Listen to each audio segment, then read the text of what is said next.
और भाई तैयारियां करो मरने की, मौत आने वाली है। सबसे बेबसी की मौत वो होती है कि जिसमें आखिरी लम्हात में कलमे तक की तौफीक नसीब ना हो। कौन कलमा पढ़ाएगा? जिसे खुद कलमा नहीं आता वो हमें कलमा पढ़ाएगा। जिसे पाकी नापाकी का मसाइल याद नहीं है वो हमें कलमा पढ़ाएगा। जिसके कपड़े पाक नहीं है वो हमें कलमा पढ़ाएगा। और तुम्हें खुदा का वास्ता अपनी नस्लों में कुरान वाले पैदा कर लो, अपनी नस्लों में हिफ्ज करा लो बच्चों को, ताकि अगर तुम मरने लगो तो बेबसी की मौत ना आए, बल्कि खुशी के साथ कुरान पढ़ते पढ़ते, कुरान सुनते सुनते दुनिया से जाओ। और जब तुम्हारा जनाजा इस शान से जमाने से निकले तो किसी को बताना ना पड़े ये किसका जनाजा जा रहा है। तेरा जनाजा खुद ये कह दे, लहद में इश्क रुखे दाग लेके चले, अंधेरी रात सुनी थी चराग ले। सुभान अल्लाह। नारे तकबीर, नारे रिसालत, नारे गौसियत, मसलके आला हजरत हजरत अल्लामा मुफ्ती हम्माद रजा साहिब क़िबला, जश्न दस्तार बंदी। सुभान अल्लाह। कुरान नहीं आया तो क्या आया? कब्र में ये नहीं पूछा जाएगा कितने मुकदमे हराए थे, कितनों को जिताया था, कितने लोगों के गले घोट के पैसे लिए थे, कितनों से रिश्वत और ब्याज के नाम पे पैसा उगाया था। खुदा की कसम एक एक लम्हा भारी पड़ जाएगा। मौत की तैयारियां कर लें हम, अपनी नस्लों में कुरान के पौधे लगा लें। अगर कुरान वाले हमारी नस्लों में नहीं तो हमने कुछ नहीं किया जिंदगी में, बेशक कुछ नहीं किया। फरमाया गया या तो आलिम बनना या तालिब इल्म बनना या इनसे मोहब्बत करने वाले बन जाना। आप आलिम बने, अगर वक्त है आपके पास नहीं बन सके, तालिब इल्म बने वो भी ना बन सके, फिर फरमाया गया अगर ये दोनों ना बन सको तो इनसे मोहब्बत करने वाले बन जाना। सुभान अल्लाह। इनसे मोहब्बत करने वाले बन जाना। क्या मिलेगा? फरमाया कामयाब हो जाओगे, कामयाब हो जाओगे। अब हम में से कितने ऐसे लोग हैं जिनकी उम्र मदरसा जाने की नहीं है, हालांकि फरमाया गया कि माँ की गोद से लेके कब्र तक इल्म सीखो, कब्र तक इल्म सीखो। माँ की गोद से लेके लहद तक इल्म सीखने का हुक्म दिया गया। लेकिन अगर लगता है आपको मसरूफियतें ज़्यादा हैं, आप बीमार हैं, आप परेशान रहते हैं, आपके जिम्मे घर के खर्चे नहीं कर सकते आप ये काम, तो फरमाया गया फिर इनसे प्यार करने लगो। प्यार करने का मतलब क्या है? प्यार करने का मतलब यह है कि कुरान पढ़ने वालों की मदद किया करो, मदद किया करो कुरान पढ़ने वालों की। मदद कैसे होती है? मैं मुबारकबाद पेश करता हूं उन लोगों को जिन्होंने कुरान पढ़ने वालों की खिदमत की, चाहे खाना खिला करके, चाहे पानी पिला करके, या उनके उस्ताद की तनख्वाह दे करके, जिस तरीके से भी उन्होंने खिदमत की है वो यकीनन मुबारकबाद के मुस्तहिक है। मुश्किल से कुरान सीने में आता है, मुश्किल से कुरान सीने में आता है। बंदा IAS हो जाए, IPS हो जाए, कोई सी भी किताबों से शुरू से लेकर आखिर तक ज़बानी याद नहीं होती है। ये कुरान है कि जिसका एक एक ज़ेरो ज़बर हाफिज़ को मालूम होता है, एक एक नुक्ता हाफिज़ को मालूम होता है, एक एक कलमे का इल्म हाफिज़ कुरान के सीने में होता है। यह एजाज़ कुरान का, ये बरकतें हैं कुरान की। मैं आपको बताता चलूँ, इतनी आसानी से कुरान नहीं आता। ये हमारा समाज जो है ना, ये बच्चे क्यों हमारे दीन हासिल नहीं करना चाहते? इसलिए कि हमारे बच्चों की नज़र में है कि ये हाफिज जी लोग खाली मुल्ला जी लोग होते। ये किसने जहन में डाली बात है? हमारे रवैयों ने, हमारे रवैयों ने ये हरकतें इनके जहन में पैदा की हैं। हमारे कौन से रवैये सुने कैसे? ये वो कौम है बेचारी जिसके लिए उस वक्त तक घर से खाना नहीं बनता जब तक अब्बा का 40वां ना आ जाए।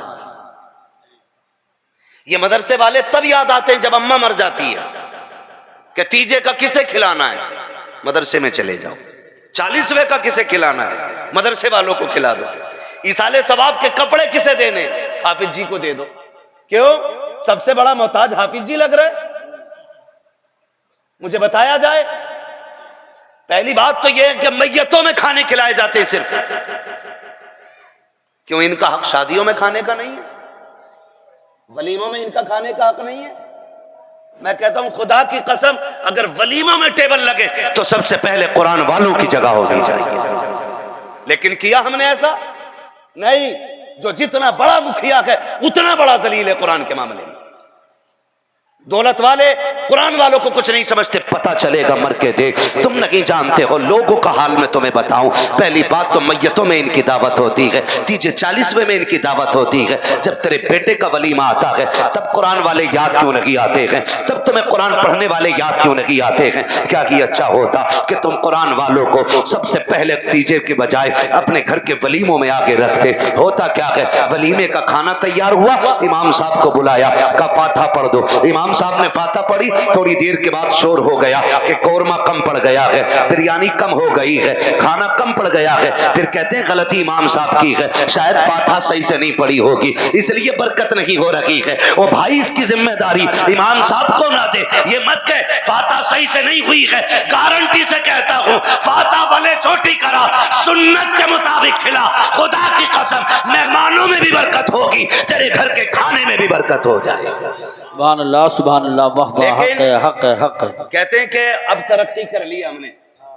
तरक्की कैसे तरक्की की है कि पहले डिबियां जलती थी, अब लाइट देखो। डिबियां देखी हैं भाई? बुजुर्गों ने तो हमारे देखी होंगी, मैं नौजवानों से बात करता हूं। देखी है ना डिबिया?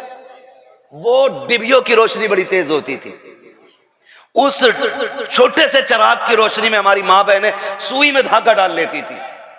जब से ये बड़ी बड़ी लाइटें आई हैं ना, तो सुई का नकवा क्या, आदमी के चेहरे नहीं पहचाने जाते। वो कहा था किसी ने कि वो अंधेरा ही भला था कि कदम राह पे थे, रोशनी लाई है मंजिल से बहुत दूर हमें।